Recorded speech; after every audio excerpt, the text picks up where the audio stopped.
Okay, so it says we're streaming live on Facebook. So welcome everybody to Beyond the Cloud for Friday, June the 11th. So we'll go around and we'll take a moment to introduce ourselves. And I'm so excited that we have some people that haven't been here very much, which is great. So like Diane, Kirsten, and Linda. So Diane's here more often. She tries to be, but less often lately. And so, and Linda, welcome back, and Kirsten, welcome back. So we'll go around, give ourselves a chance to introduce each other. And oh my goodness, we need a question of the day. I totally forgot about a question of the day. What's something we haven't asked before? Bubbles or non-bubbles in your drink? Why don't we do that? Okay, so I'm Tanya Hiltz, founder of Cloud Business Services and Tanya's Bookkeepers Bootcamp. And I'd have to go with non-bubbles in drinks.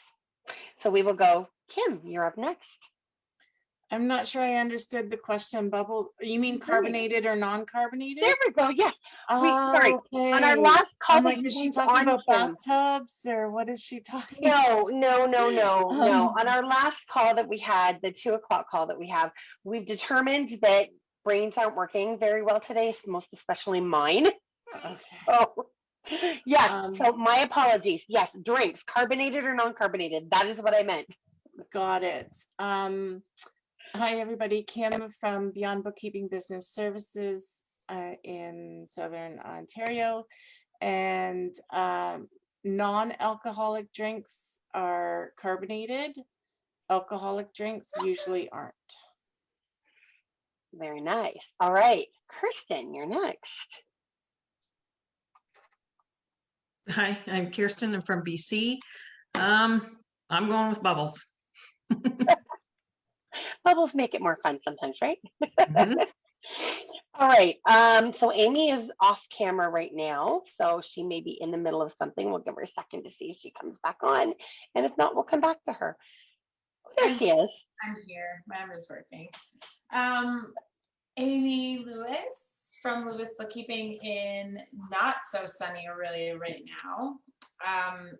Bubbles, bubbly all the way. I like them. The only time they suck is when you like laugh and they come out your nose because that really hurts. But bubbles. Awesome. Thank you, Amy. Okay, Lawrence, you're up next. Lawrence Fox, Accounting Wizard Solutions from the sunniest basements in all of Thornhill, Ontario. And generally speaking, it's not bubbly, although occasionally I will have a Perrier or a San Pellegrino and sometimes mix that with some alcoholic beverage. Awesome. All right. Thank you. And Linda. Yes, I'm known as the QuickBook Queen, and on all social media, I'm Linda QBQ Russell because there's tens of thousands of Linda Russells. And I don't do bookkeeping or accounting. What I do is I set up QuickBooks desktop data files and solutions, systems and solutions. And then I let other people do the bookkeeping, either staff or another bookkeeper. And if somebody comes to me that QBO looks like a good solution, I may sell them one of those subscriptions that I pay $5 a month for, and I can give it to them for $25 a month. And but again, I just refer off to somebody who does that. I've just finally thrown up my hands and given up on QuickBooks Online. It's too hard to get down underneath to where the chart of accounts is and things like that for me. So, but I love desktop. I've done it for I've been in business 22, 23 years, and I'm very good at it. And I can set it up in a way that really helps people. So I enjoy doing what I do. I'm semi-retired. I work 10 to 15 hours a week. And I have people on so much every month. So I'm guaranteed my money up front. And I really enjoy Tanya. I met her at QuickBooks Connect a long time ago. And when she was a big winner, yay, and she's still a big winner. Well, thank you. That was 2018. Is that, it was 3 years ago. Wow. 3 years ago, yep. That's right. So, and we all keep looking younger and younger, don't we? So anyway, thank you for having me on as a guest. Oh, thank you, Linda. All right, Jessica, you're up next. Hello, everybody. Jessica Fox from Florida Virtual Bookkeeper, Bandera Fox on Facebook. And I am generally anti-bubble. I don't like bubbly beverages. I don't like beer, champagne, and I generally don't like sodas. But from time to time, I'll get a craving for Malta, which is a Hispanic carbonated drink, like a type of soda. And there are just some foods that I don't know if I just conditioned that way growing up, that like I go to a fast food restaurant and that burger and fries needs that carbonated beverage to go with it. But that's the only times that I'll indulge in bubbles. Awesome. Well, I used to like bubbles. And now I have to stay away from it because I'm staying away from all pop. But Pepsi, when I had a cold coming on, because the bubbles would massage my throat as it went down, and my throat was itchy. So, but thank goodness that since I've been off pop, I haven't had any, throat infections because I don't know what I do. So I'm like, itchy throat, need bubbles to massage. Anyway, sorry, I digress. Jonathan, you go ahead. You're next. Well, Jonathan Carter from across the lake from Amy up in Longford Mills, Ontario. So I've been having a real chuckle here because when we were talking about the bubbles, and then I was thinking about bubble tea. I'd like a bubble tea every now and again, but it's not really bubbles. It's like balls of tapioca. And then Amy's talking about it coming out your nose, and that just I had to mute myself for a second there, thinking about those little black balls flying out of your nose. But generally speaking, no bubbles for me. But every now and again, I do get a craving, just like Jessica. The other night I had a vegetarian curry roti, and it just had to have a beard with it. Very nice. Well, see, and then to add to your thoughts about everything else, Jonathan, what people out there can't see is Lawrence wanted us to all sing Tiny Bubbles. I don't actually know what that is. So yes, it's an old song.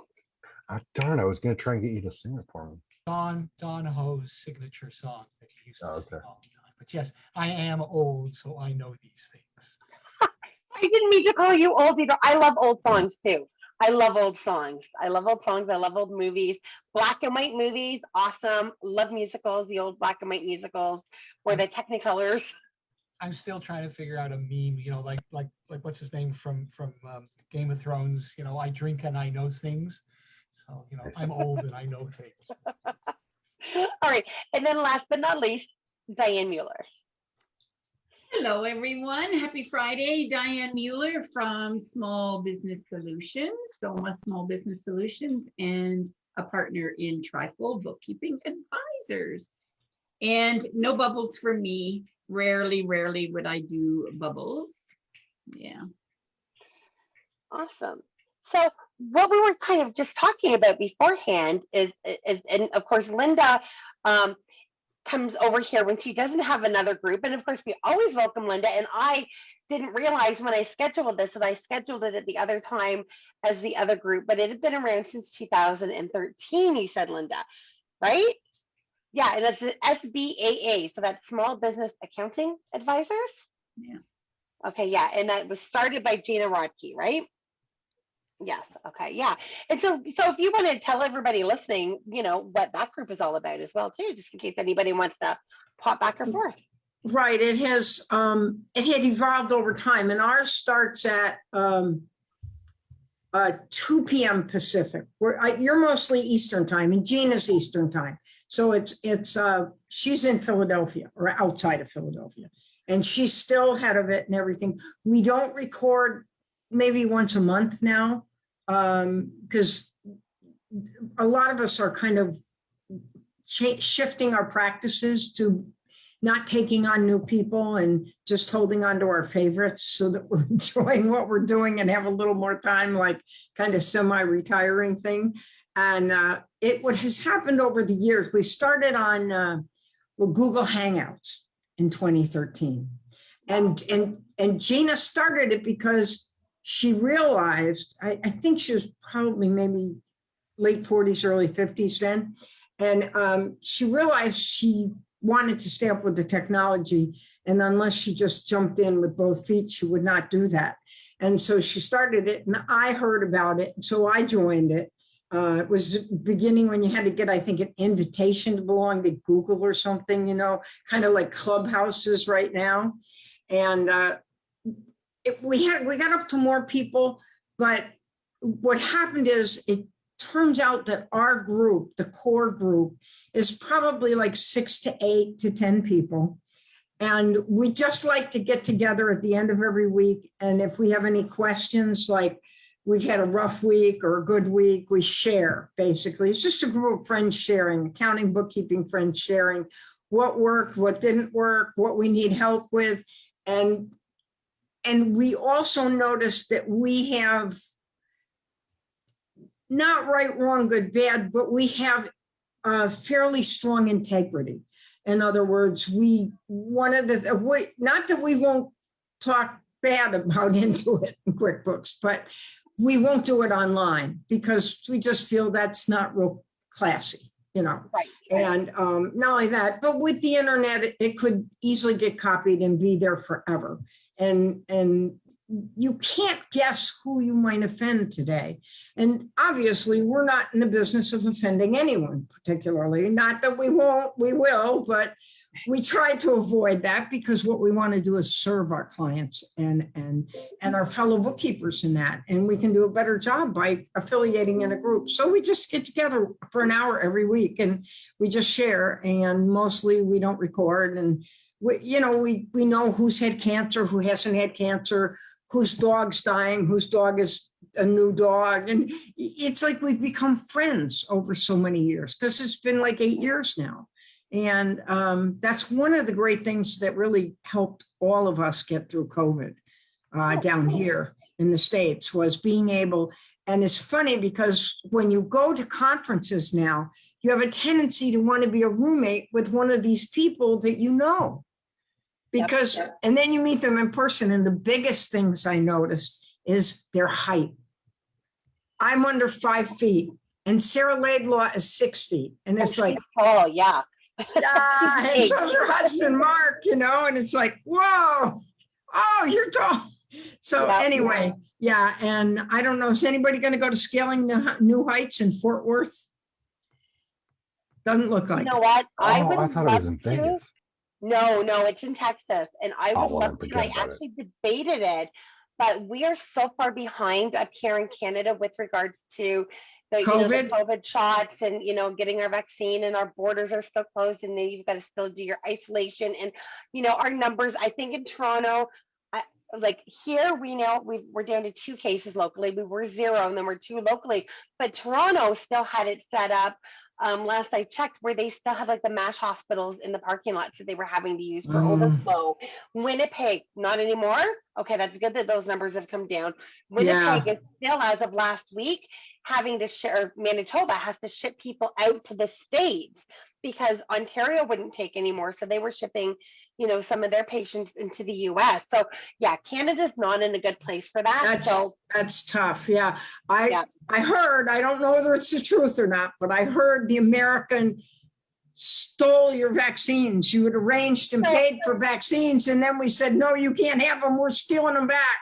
So I apologize. Apparently that's the truth. That's what I heard. Now, you know what? And that actually, so yes and no.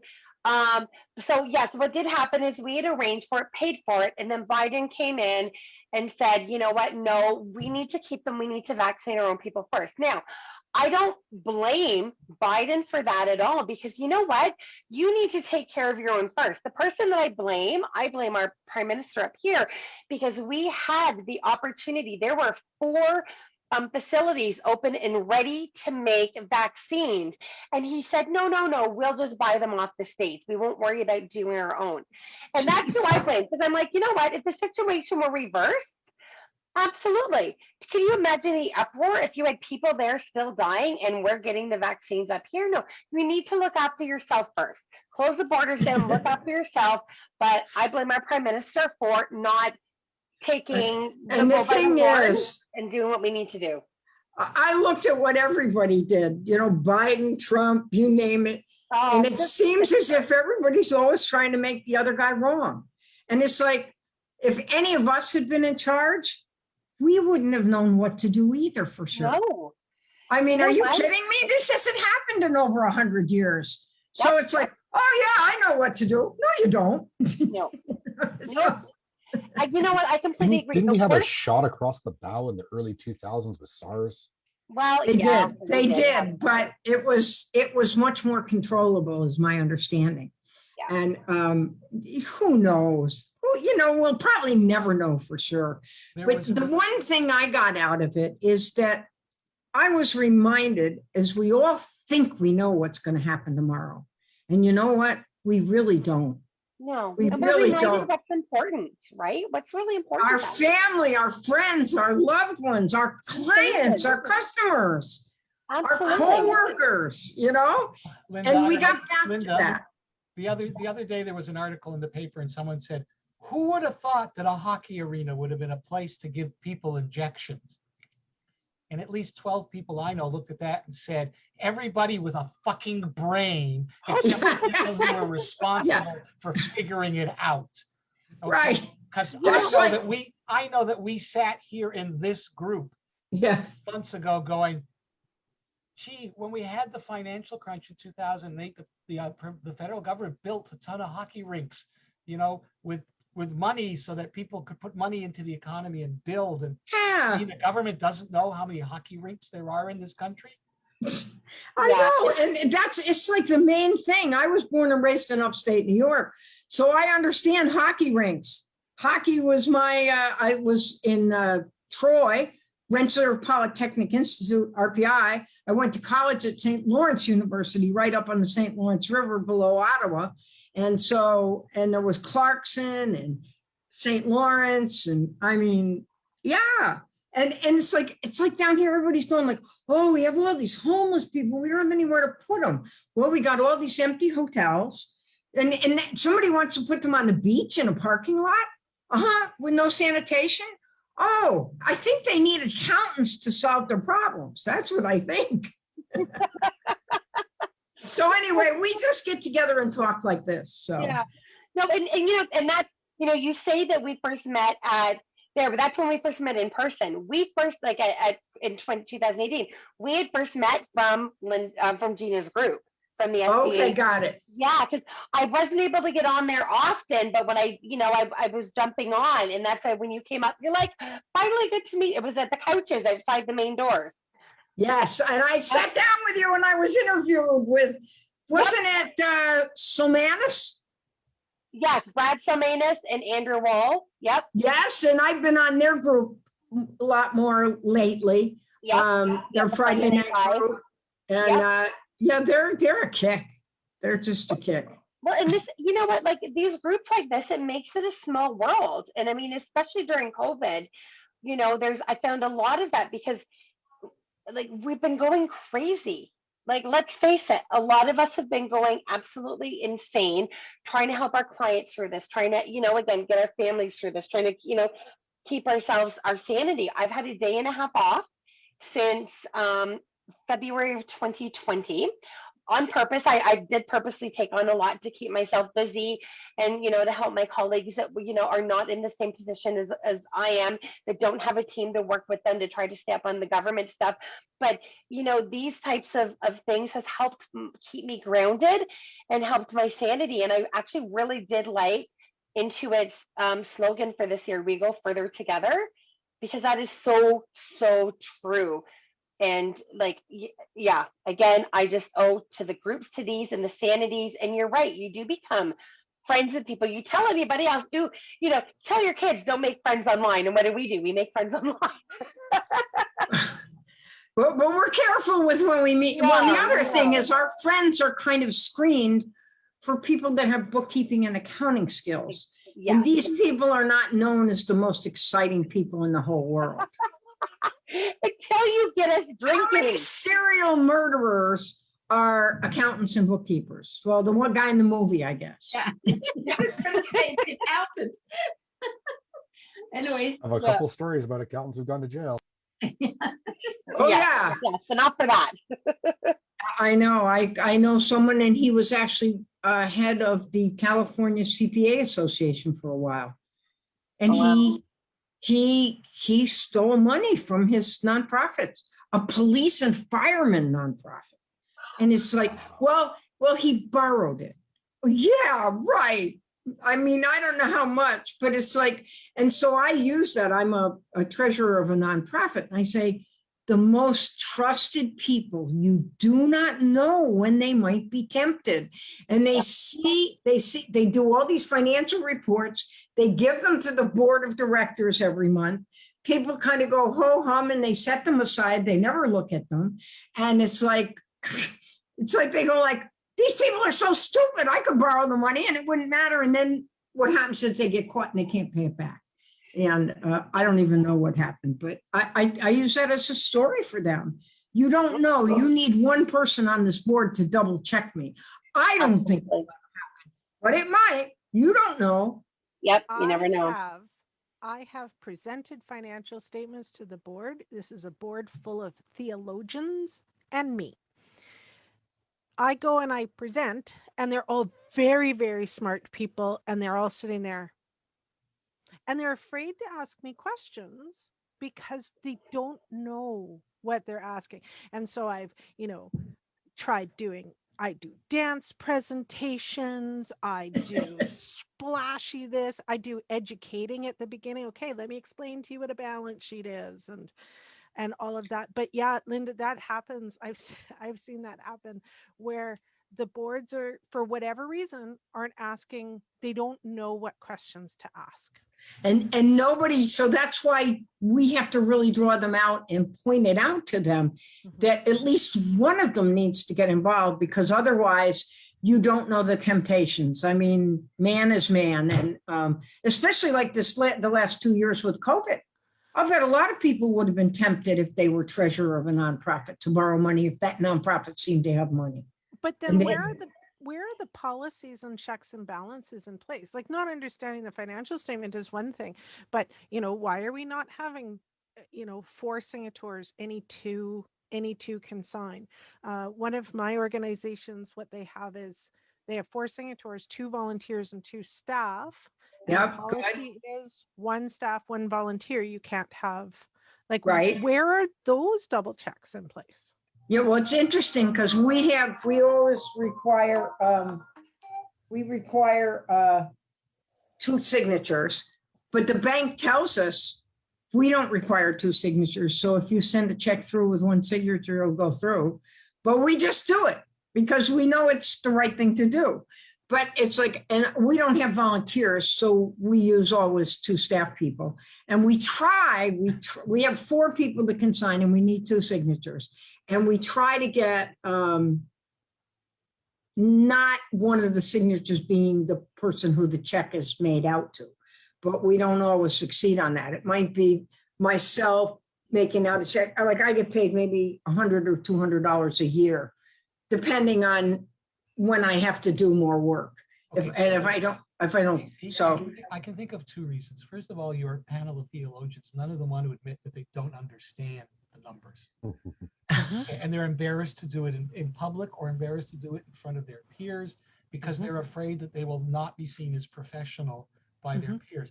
I've been interviewing people and interested about their attitudes towards bookkeeping and accounting. And that's something that keeps coming up from a lot of coaches and consultants and creative types, especially coaches, where they're going, part of what I'm bothered about is that if my clients knew that I wasn't running my business like a real business, they may not be prepared to accept me as a professional. And so I'm always on the edge of feeling some of that imposter syndrome because I'm not running my business, but I wouldn't admit it to any of my peers. And I certainly wouldn't admit it to a lot of other people. So that may be why they don't want to do that. And the second question is that nobody's ever educated them that as a board member, these kind of checks and balances are as important as delivering the services that the charity exists to deliver. And I don't necessarily know, or maybe it should be your job as maybe to take aside the person who is responsible for the finances and say, you have a governance issue here that needs to be addressed. And maybe you and I can have this conversation, or you and I and the CEO should have this conversation. So at least we're not having it in front of everybody. So, right. And you don't say, and so your ignorance doesn't go on display in front of the rest of the members of the board. Right. And Well, it may and you also be can- that they've all assumed that because nobody's ever said anything, then everything has to be kosher already. Absolutely, that's the default. The other thing that you could use, I don't know, but it seems to me a theologian should be aware that they are a steward for God. And God doesn't really like sloppy work particularly. Well- He's used to it, he knows that's what we do, but he wants us looking out for his interests in these Well, months.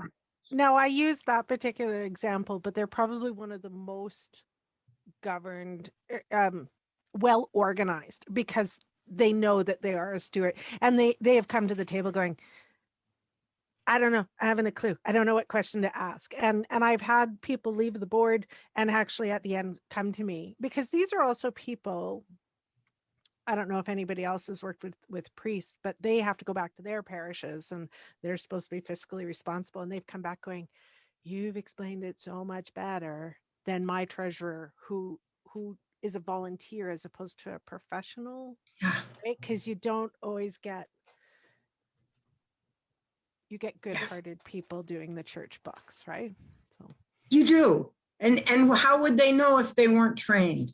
You know, so that's Sarah Laidlaw works a lot with she's Catholic and she works with the diocese and that, and it's interesting. You know, they just all took everybody through I think Georgia, I don't know, it might have been the whole East Coast, to QuickBooks Online. And they didn't warn them about the huge changes that would happen.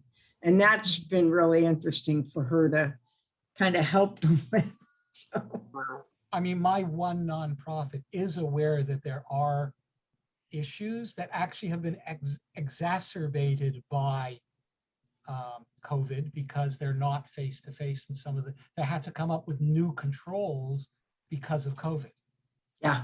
Because there used to be other ways and means of, they had other checks and balances in place, and they disperse a lot of money.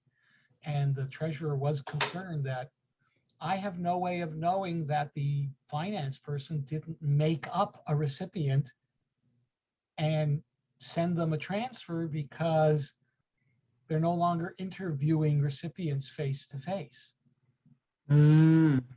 Right? Right. Most of them are now taking place by Zoom, and I have to accept the fact that you've handed me a report that says we're writing 12 checks for $10,000 a piece to these people, and I have to accept. And I said, I can't think of any other way. Like we can brainstorm a few ideas, but yes, Sure. at some point, you are correct. There is no way that I know of knowing whether or not the finance person has made up a recipient that I know of. who does the interviewing in that particular case? Some volunteers. Excuse me, that call that I was waiting for is coming. Okay, great. Well, maybe we'll see you later. So, So, hello, I feel as if I jumped in and then took over. no, that's That's good. okay. That's okay. the way we do these things. Yeah. I just need to ask first off, Stacy, were you able to solve, did you guys figure it out? Yeah. Yeah, it ended up being corrected. The offsetting entry, we kept looking at it going, we seem to have a one-sided entry. Where's the other side? Accounting is double-sided entry, where, pull out the T accounts, and the offsetting entry was buried in something. And once we dove down to all the detail, we went to the general ledger of everything that happened those 2 days. And so we Perfect. Perfect. Yeah. Awesome. Yeah, it was a QBO thing with QBO payments and money coming back. And we sat there for 45 minutes, a bunch of us, and it was just, it's again, not the right day for me to help with problems. Well, the person that did it the first time didn't do it properly. well, and if I'd love to turn around and say, oh, well, this was a support thing. In this particular case, QBO, but I don't care what software. That when you phone the software people, they're going to be able to help you with software issues, not accounting issues. And ultimately, That's right. Ultimately, this was an accounting entry that needed to be done. So Yeah. And that's the problem when dealing with support. You're right with that. They will give you the software. they don't know accounting, and that's what we had to pull out the T-sheets and start like going old-fashioned T-sheets to get this, like where's the, let's make sure we get this cited right, and they have no idea. Yeah. So just for the record, I know this is being recorded. I know we kind of trash sometimes the support. In this case, No, support couldn't help us. So Yeah. I'll give them that point got it. on the record. Yeah, well, in which case, if you had somebody who was educated properly in a higher level support. But yes, Diane. A question I'm hoping somebody can help me with, actually two, but you probably know the answer to this. So with QBO payments, oftentimes when I go down to find a report under the QBO payments, it will come back with a message saying that I don't have authorization to do that. Is that still a bug, or is there something I've set up incorrectly? Anybody know? Authorization to not see this report for QBO payments. Sounds like it's a permission thing, right? Yeah, it is a permission thing, but it's I have full permissions and stuff, so it's not that. And when I put it in one of the groups before, they said that seems to be a on again, off again bug. Sometimes they can see the report, sometimes they can't. I have not been I haven't gotten that on again, off again. I just always get off again and not be able to see them for some reason. So I just wondered if anybody knew about that, but that's fine. So then here's my other question for all the people that are Facebook experts. When somebody has signed up for Facebook with a phone number, how do you invite them?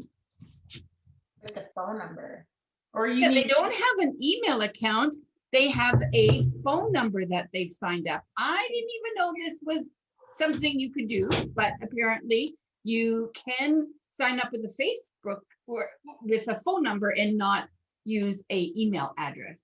So what do you mean invite them? You mean look for them as a person, like as a friend? Yeah. You just search for their name the same you would anyone else. Maybe you don't know their name.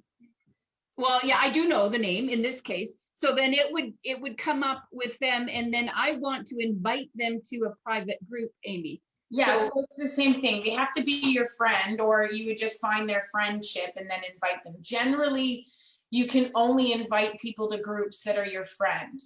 So your friend first, and then you would go to the private group and then hit invite and then search for their name. But but from my understanding, it's for them to be invited to a group, they have to be your friend. That's true. Yes, that's true. I just didn't know how I was going to be able to do that with just a phone number, but search them first. Yeah, search their first and last name. And you can actually search by the phone number. The same as if you're looking for someone and you only have their email address.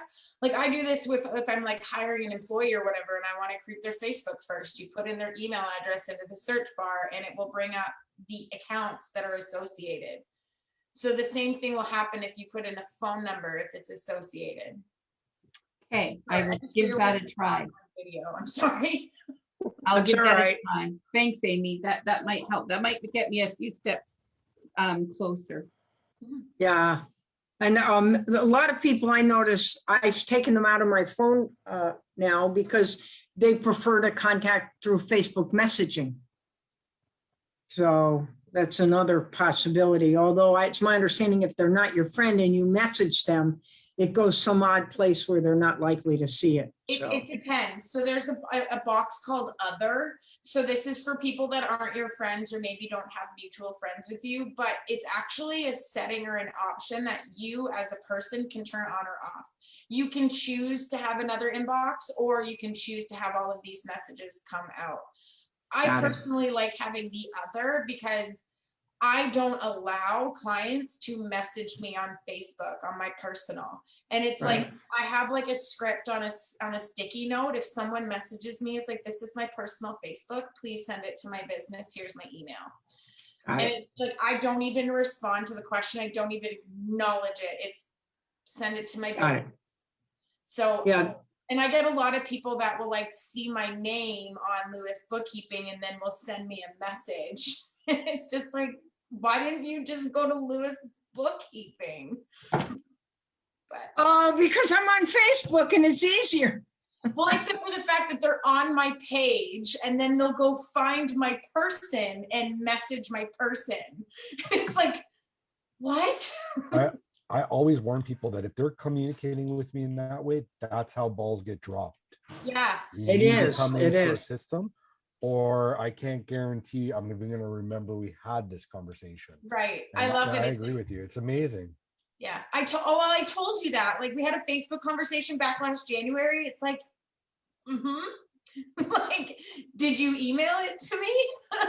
Because I'm pretty sure Facebook isn't in my terms of engagement. Yep. Just saying. Exactly. It's the same thing too. It's, yeah. If I don't have it there in ClickUp or in an email, same thing like if people text. And I think you have done that, Amy. Like, you've messaged me like Facebook or ClickUp, but I can't make it unread again. Like, at least in my email, I can leave it there until I've addressed it. And then I get busy and I forget, and it's like, oh, for Christ's sake. So like half the time I'll be like messaging Amy or calling, well, I'm really sorry. I didn't mean to ignore you. You know, it's just my own fault. But at least you follow up and you're persistent, and you know I don't mean to. It's not intentional. I know you love me. I just say it's not because I don't love you, because I do love you totally. That reminds me, Totally. there's somebody who messaged me on Facebook. I have to get back to.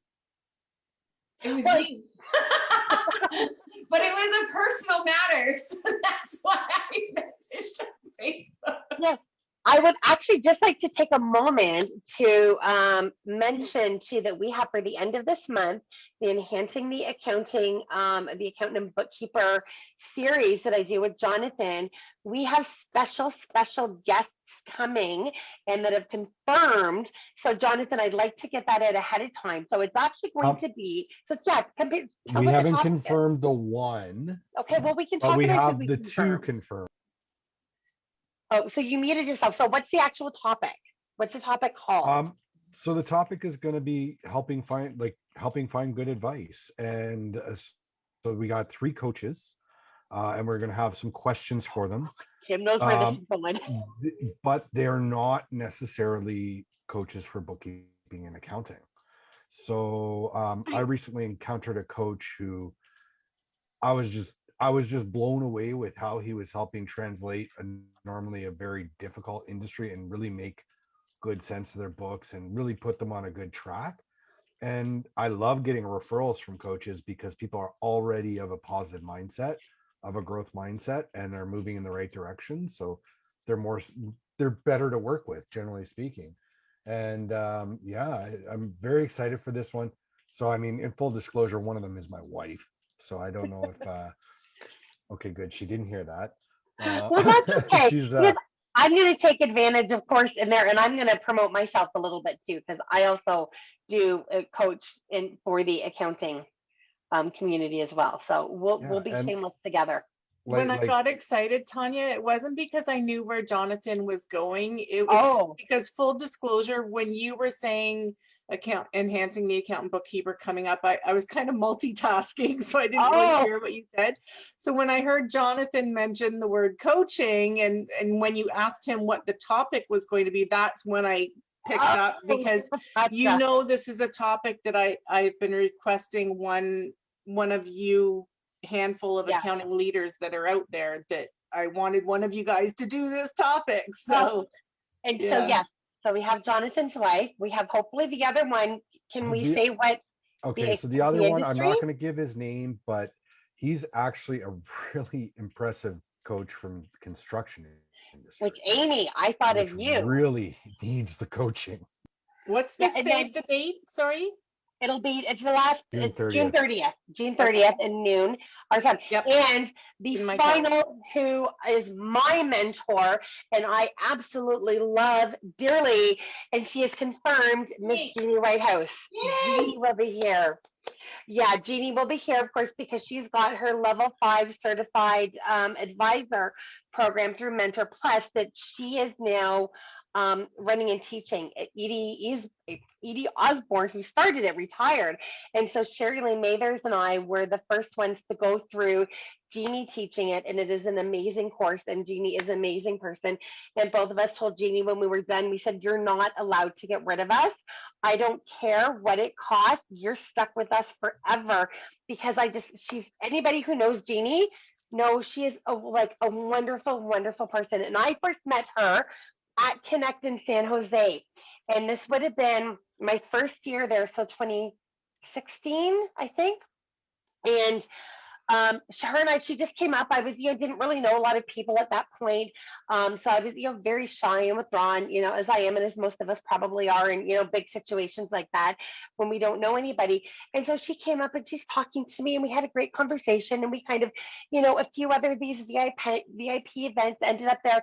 And then all of a sudden she gets called up on stage as one of the most top influential women in accounting in the world. And I'm like, what? I was all starstruck because I'm like, that's her. And then all of a sudden when I saw her at the next couple of events, I was afraid and intimidated to go up and talk to her. And so then I went down for breakfast and she was having breakfast by herself and I was by myself. And she's like, no, Tanya, come join me for breakfast. She remembered me the next year. And I was not known that at that time. I was not an influencer, especially in the States. And she remembered me the next year. And I was like, holy crap. And I just think so much of her. I just can't say enough. I can never say enough. Obviously, Linda feels the same way. Lots of nods. I love Jeannie. I love her. I love her. I was just going to mention when I go to these conferences and I try to figure out where I'm going to go, because you have a choice of 4 or 5 things at the same time.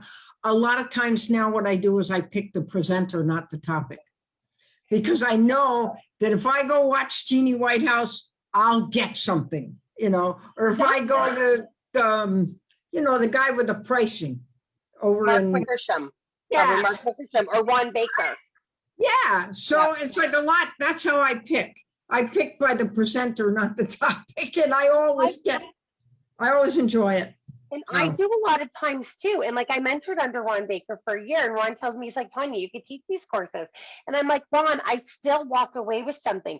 And Jeannie, I still walk away with something. And especially now, Jeannie, I tell her, I go to these ones. And she's like, Tanya, you just took my full course. We just spent a year, 9 months together, whatever. I think we're hitting almost a year now. And I'm like, I can still always take something away, something that, is in the back of my mind. It brings it to the forefront. But yeah, the coaches, I think this was a great idea, for Jonathan and, to come up with. And again, it's one that Kim requested and Jonathan's like, hey, it just worked out great. And say, Jeannie confirmed yesterday. So yeah, she's in. And so I do want to get some promotion out about this ahead of time, Jonathan. So if you want to pull together something, just let me know. And I'm hoping to hear back from the third person on Monday. Okay, awesome. But he is actually on a vacation right now. I don't know how one goes on a vacation, but he's like, I'm unplugging. You're not going to be able to get a hold of me until the 14th. For him. That's it. But yeah, I'm very hopeful for him to join it and to do that. Because there's a lot of coaches who are selling all the time, and there's coaches who are like accountants and bookkeepers. There's really amazing ones, and then there's people who should not even use the label. And I think to hear kind of from some quality people about what you should be considering when you're considering a coach or when maybe your customers are considering a coach, could be really helpful.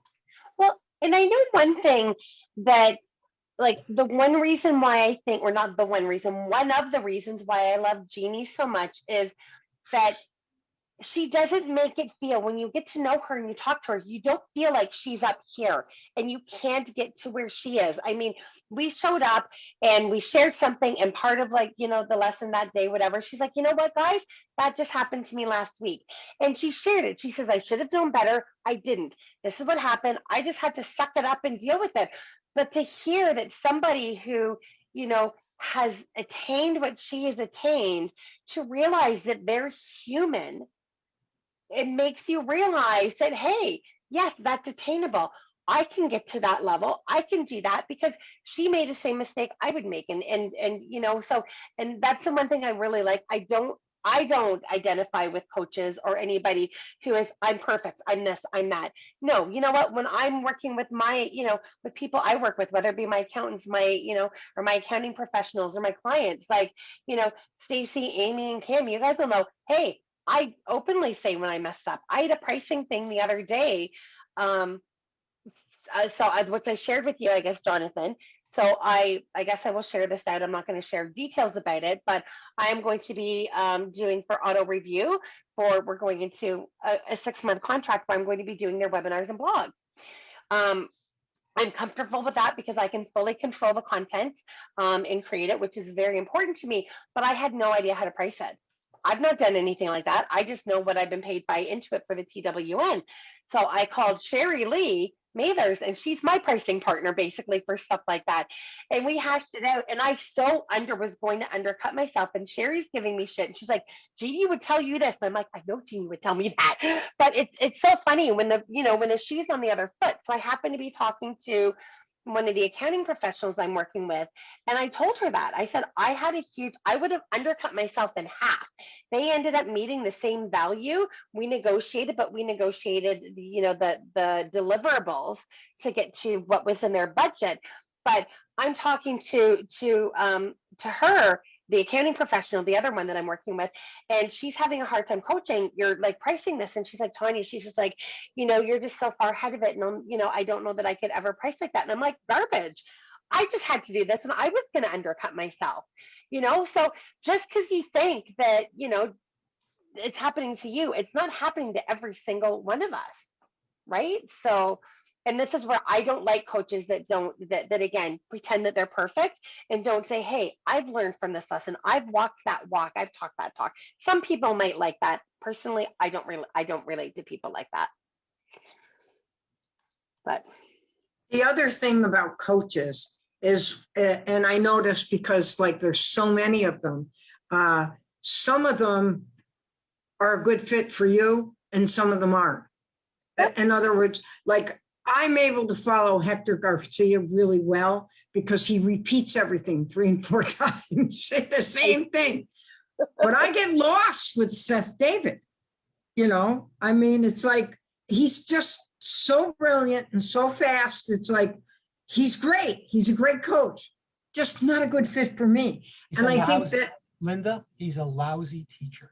He gets whatever he is for me, and evidently he is for you. But there's a lot of people that seem to do real well with him, so I'm not going to fault him. I should say that he's a lousy teacher live because he gets distracted easily and will go down a rabbit hole. Right, he has ADHD like I do, whereas I don't think Hector Garcia. And I've noticed Rob Smith is like that too.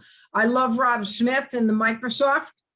But he'll do that. He's all over the place. And I have to be careful because I'll do that if I don't focus right in. So you want to find not only who's good, but who's good for you. You've got that fit. His videos are terrific because I think he's taken the time to think it through, and it's straightforward, and it starts at point A and goes to point B without a detour to point Z. But when he does it live, see, and I've not seen Seth live. I've seen his videos. That's untrue. I've been in a couple of like fireside chats at some QuickBooks events with him, but I haven't been to any live teaching. But Carol and I took his course on ClickUp, and I'm not too sure exactly what I got out of it. Maybe you'll have to ask her, but I didn't get a lot out of it. Like personally, I had a very different experience with Seth. I saw his e-commerce. Whose course was that? Seth David. I attended his e-commerce, the first QBC I went to in San Jose, and although it was not what I was expecting, it was extremely useful. But God help you if you were a beginner Excel user. Yeah, well, and again, it just goes back to what Linda says. Some people are great, just not a good fit for everybody. I mean, again, I've mentored under Ron Baker. I've mentored under Rondalyn Korlick, and now under Jeannie Whitehouse. You know what? I love Ron. I love Rondalyn. I have nothing negative to say about them. Jeannie is the only one that I felt the urge to continue on. I learned a lot from Ron. I learned a lot from Ron DeLynn. But there was just a connection, just a connection, that the way Jeannie communicates and the way she communicates with me, that I'm just like, nope, this is it. She's stuck with me. Seth has a great set of videos where he went through the steps of how he created an onboarding in 17 hats and all the steps that were involved. And as he did it, he said, well, because he planned it, he showed you how to plan out the thing first. And he says, now I know at this point I'm going to need I'm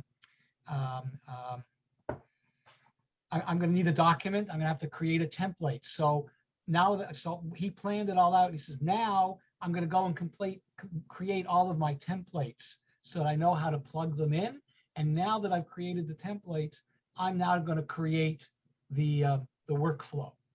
And so that one is a really, really good set of videos. But I think that's because he planned them, he thought them through, he recorded them. But live, he just has this tendency of getting lost. Is 17 Hats still available, that software? Yes, we still use it. Okay, good. Yeah, I remember when Mariette Martinez used it a lot too. It actually was located in a building where my daughter's office was, in the building in Pasadena, one of those group office places. Yeah. Okay.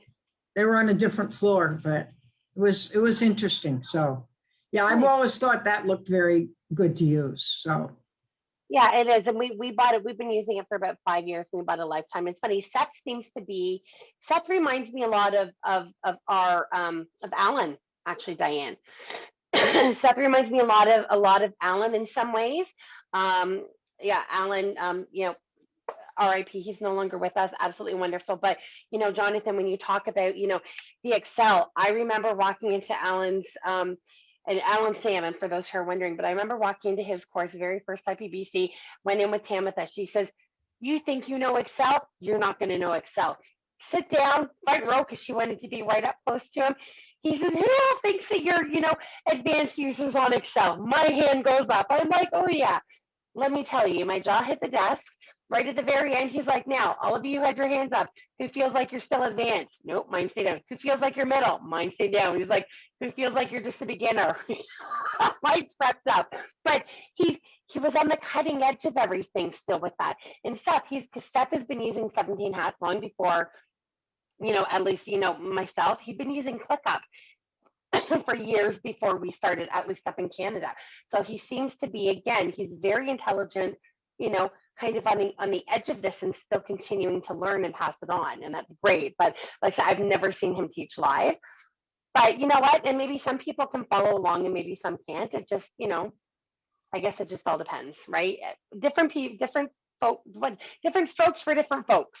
That's exactly it. I mean, a coach could be perfect for you today and terrible for you tomorrow. And another coach might not be appropriate today and could be wonderful for you tomorrow. Yep. Yep, absolutely. Way back when my wife went to a career coach who was the wrong person for her. And in the long run, it didn't accomplish anything. Unfortunately, it means that to her mind, no coach is good and they're all scam artists. So, right. Yeah. Yep. Yep. You hear about that stuff all the time. Yeah, well. Oh, is your hand up, Stacey? Okay. What you don't see off screen is I'm scratching my elbow. I'm like, I don't know if like your hand is kind of going up. I want to talk okay. Tanya, have I ever been known not to just barge right in? Well, that's what I'm thinking. I'm like, since when would I don't know how to say this without just saying it this way. I know you would take offense, but like, when did you get manners? But no, just kidding. Right. You're right. You would just think you've got something to say, boom, I got to say it. It's like me. I got no manners either, if that's the case. So there we go. Speaking of that particular, thank you for being polite, Tanya. My husband and I don't, whatever. My husband at his former place of employment actually got called into HR because he was in a Zoom, actually Microsoft Teams, whatever meeting, and somebody had put up the blue hand and he didn't see it. And he told his point and he got pulled into HR because his boss pulled him into HR. So we have my highly paid husband his highly paid boss, the highly paid HR person, the union rep, and everything to say, I'll use Diane. Diane had her hand up and you interrupted or you stepped on her. But it's difficult to see that sometimes. Like, I'm sure he didn't do it intentionally. Now I sat there and he told me, no, he didn't. No, of course not. Right. But I'm listening to all of this happening, of course, because it's happening here because we're all at home, right? And I'm going, do you know how much that cost? Of course, I'm going to go to the cost, right? Right. Do you know how much that cost that employer to have all of these highly paid people to have the 15 or 30-minute HR meeting, not to mention the half-hour pre-meeting, because all my husband knew is he was getting called into HR, so he called his union rep, which then called the HR. Like, these are highly paid people. And why? Like 2 hours, I'm sure, of all of that. And at one point, I'm not even sure if the HR person knew what it was because it was the boss that was. And at one point I said, oh, what happened? And he goes, well, the only people on video were me, because there was another issue. No one wants to go on video. The only people on video were me and the HR person. And at one point when she figured out what the thing was, he said, I saw her go, type. And then fold her hands back and whatnot. And I'm not even sure the HR person realized how ridiculous this. Well, it's human error. It's like humans make errors all the time. Hello. No, we're apparently not allowed. So we should, from now on, make sure we use the reactions on Zoom and put your hand up. And speaking of which, I just noticed Diane's hand up. I don't know how long her hand has been up, but I just noticed it. Long time, actually. And it certainly was not intentional. Okay, Jonathan. Now you need to go into the settings and turn it blue. I put it up a long time ago, but it was just a joke to see how long it would take. But to say to you that actually 3 times this week, I've actually seen through other Zoom calls that I've been on that people are knowing that this is forever now, right? Zoom will, be a part of our everyday life forever now. So they are coming out with proper etiquette and in the meetings and what you can and cannot do, Stacey. So I'm not surprised at all, because it's one of those evolution things that's now starting to happen in larger companies. But the problem with that, Diane, is that and we do need to have etiquettes on the whole bit, and don't get me wrong. However, then you need to make sure that everybody has the exact same level of technology, because I look down, you're able to put up your hand, and I'm looking around going, I have no way of putting up my hand. You don't have mine's right beside the share button, but no, I have on either side of the share button, I have chat and I have record. See, and if that's the case, then maybe it should be a great big hand, like literally a hand right in the middle of my thing to say, hey, somebody's got their hand up, or something I can see Liz got her hand up, but I'm looking for it. I just put it up. I love Lawrence's hand idea. Yes. This is really interesting though, because your Zoom is different than mine. I don't have a hand either. Well, I've got it's right to the right. Raise hand and lower hand is right to the right of my green share screen. So no, however, chat, share, and record, and leave. Because Zoom doesn't force updates. And there are lots and lots of people out there with multiple versions of Zoom, and that sometimes may be why you have different menus and different descriptions. Yeah. It doesn't necessarily send a reminder to people that there's an upgrade or an update. It doesn't send you an email. And so I'm willing to wager that of the 9 of us that are here right now, there is probably at least 7, well, I wouldn't say that's 7. There's probably 3 different versions. Where can we see which version of Zoom? And the reason why I say this though is when I'm on my American Zooms, this is not my menu. And I have a paid account in that. So where it says raise hand, I have reactions. And I have to click on reactions and then go into that. And then I have choices, and I can actually change the color of my hand. I think I'm going to make it blue, but. And you're right, Lawrence. Sorry, Tanya. And No, you're right, go ahead. Lawrence. There are different versions. And I believe the reason why I don't have any of these, and I haven't been able to have the fancy lipstick on for months, is because I am using the web version as opposed to the downloaded. And I have downloaded it, but for whatever reason, every time I open Zoom, it wants to go to that web version rather than wanting to Got go it. to the other. Yeah. Yeah. It depends how you're opening it, because if you're always clicking on a link and you don't have Zoom installed on your computer, it's always going to use the web version. And you know what? Oh, You can that's me, it. I'll bet I'm on the web version. could be. Matt Fulton actually had, and he was the one that told me, not just me, but he did a thing to everybody at that point, whether it was something that we were on one of these Zooms, whether it was one of, again, for his own group, the one that he started with Linda, that I guess he just runs by himself now, but what was one of those Tuesday things or whatever I think it was on. Thursday. Thursday, was it Thursdays? Thank you. So it was one of those, I'm sure, that he had said that no, if you want to see why, you need to update your actual Zoom desktop, and that's why you need to do the update. So I do my updates only because Matthew said we had to, and it was what, 2 years ago, probably 4 years ago, 4 years ago that he. I'm on version 5.67, and it says that's the latest release. So where do you see that? Okay, so this is a little difficult to explain, but if you're running the desktop version and you've logged on, there's the screen that we're on now that you see everybody. And right then behind the screen, there should be that thing that says Zoom, and it goes return to meeting, schedule, join, share screen. There's another box. Yes. In the upper right-hand corner, there's a gear icon. Oh, I don't see the gear. The upper right-hand corner, I've got a picture of me with a little zoom. Go to the picture and then settings. Okay. So you, in the upper right-hand corner, is there a tiny little icon which is your and a picture with a camera in it? Yes. Okay. So if you click on that, a menu should drop down. Yeah. And down at the bottom, there's an option that says check for updates. Okay, let me go. Available away, do not disturb my profile, help. All right. Updates. And I don't even have, I'm on 5.5.1. It says, okay, I'm on 5.5.1. I can go to 5.67. Yeah. Perfect. Thank you. Thank you. I'm the same as you, Linda. I'm on your version. So there's at least 2 different versions that we know of.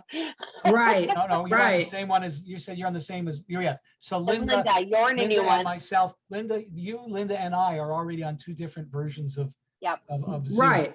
Yeah. So it's not like, Microsoft, you every once in a while you look at your computer and it says, an update's been loaded, reboot your computer for us to install an update. You don't get messages like that from Zoom. Got it. They leave it up to the individual to regularly check and update. Yep. Right. And I usually, I turn my computer off every night and turn it on every morning, just because I like to clean out the temp files and that. But, and I tell all my clients, my bookkeeping accountant clients, at least turn it off and restart it once a week. Yeah. It clears out all the garbage that builds up. So, but that still doesn't solve the Zoom doesn't send out an update message. Right. There's lots of other software. It's unfortunate because there's a lot of other software that I use that when you start it up, it checks for an update and tells you there's an update available. And Zoom has never put that into place. Right. For whatever reason. Whatever. Got it. Perfect. Thank you. That is nice. Yeah, so that's how you can check what version you are, and then you check it. I mean, what would happen is if you did the update right now, it would kick you out of the conversation. You'd have to get back. Right, and I'll do it afterwards. So yeah. So now I know it's under the picture with the little zoom. So one thing I'd like to just chime in and mention that I didn't know until about a couple months ago is you can drag people around the screen and reorder them. That's so when you're playing the online games and stuff, like you can put people in turn order and stuff. Oh my God. Mine doesn't. Oh, it does work. Jonathan, I had no idea. Jonathan, this was not in Zoom a year ago. It's one of the things they've changed over the past little while, like coming up with the hats and the pictures. Lipstick and that's things that they've been adding over time. But yeah, I've done that sometimes just so I can always make sure that Tanya's in the upper left and I'm next. And because you're at a meeting and someone says, "Where's John?" And I go, "He's over there." And they go, "No, he's not. He's over there." Yeah, I know, they're all. Jonathan, I've actually been doing that. And when I found out that feature, I've actually been doing that for a number of. So on days like today, when we introduce ourselves and you are not in the same order as I've actually been moving everybody. Okay, so Tanya, Jonathan, Kimmy, and then that way when Tanya comes back and says, "Okay, well, who hasn't introduced themselves?" I can go like, "I can tell you," because they're right on the bottom of my screen here. But I'll often go to my board meetings and whatnot, and when we have to introduce ourselves and we lose track of who. So that's where I actually find it to be. That's so smart. There's one networking group where I go to because if you're a host or a co-host, you can go and make modifications to people's names. Yes, you So can. He will log on after everybody introduces themselves. After people have done it, he puts a check mark beside their name. Oh, I thought you were going to say he changes their names. No.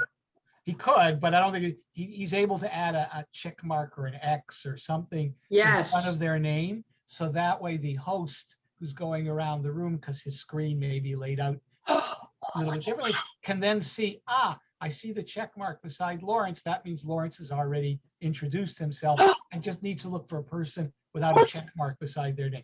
How he does it, I don't know. It's some alt something keyboard combination. Well, look what I just did. I just did an asterisk beside you. I just renamed Stacy. She's got an asterisk. Okay, right. Awesome. That's what I'm doing. Yeah, he likes to put it at the beginning rather than at the end.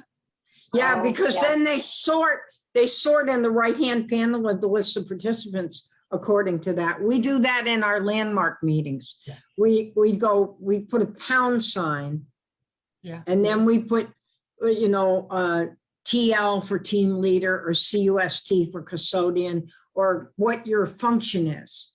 So, and then in the right-hand vertical pane, it will sort by that. It is. And it is. If you're showing the participants, not everybody. Yes, you have to turn that on to show the list, but.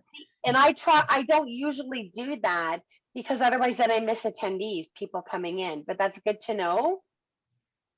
That's awesome. Yeah, it's really kind of neat. They keep, I think, improving it, and I like it. So, what a bunch of geeks!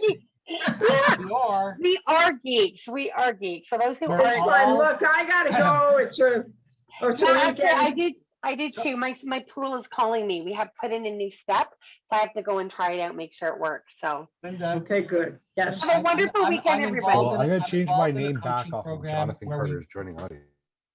Sorry, I'm involved in a coaching program where we look to find out what our character type is. And the person who runs it uses a lot of acting memes. And one of the character memes is the nerd-tastic leader, which describes a lot of us here. And that I'm a hooker with a heart of gold because I'll do anything for my clients, which makes me a nerdy hooker.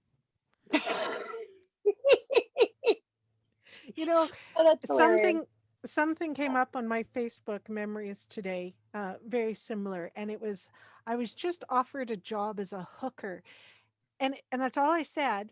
And it was from, I don't know, 6-7 years ago. I really wish I remembered what happened 6 or 7 years ago to know the context of that particular Facebook. Isn't that a position in field hockey or something? Okay, so my cousin, my uncle flipped because she came home and she's like, "I'm the new team rugby hooker." Yeah, it's rugby. I knew it was. And that's not an easy position if you know anything about rugby. That's the one in the middle of the scrum, trying to use their feet to kick. I mean, one of the other archetypes is relentless cheerleader. And somebody at one meeting said, "So I'm a hooker cheerleader," and I'm sitting there going, "Don't say anything, Lawrence. Don't say anything. Do not make a comment about Pornhub. Do not say." Oh, what a wonderful note to end our Friday. Yes, awesome. All right, well, so much fun. Thanks, Tanya. It is. Thanks so much. This is how weird we sometimes get. Oh, she's gone. Yes. All right. Well, have a great weekend, everybody. Thank you. Weekend. We're going to Hamilton this weekend, so we're moving roughy. Well, enjoy. Yes, I got the Enjoy. van, so ready to All right. rock and roll. All right, take Bye. care. Bye.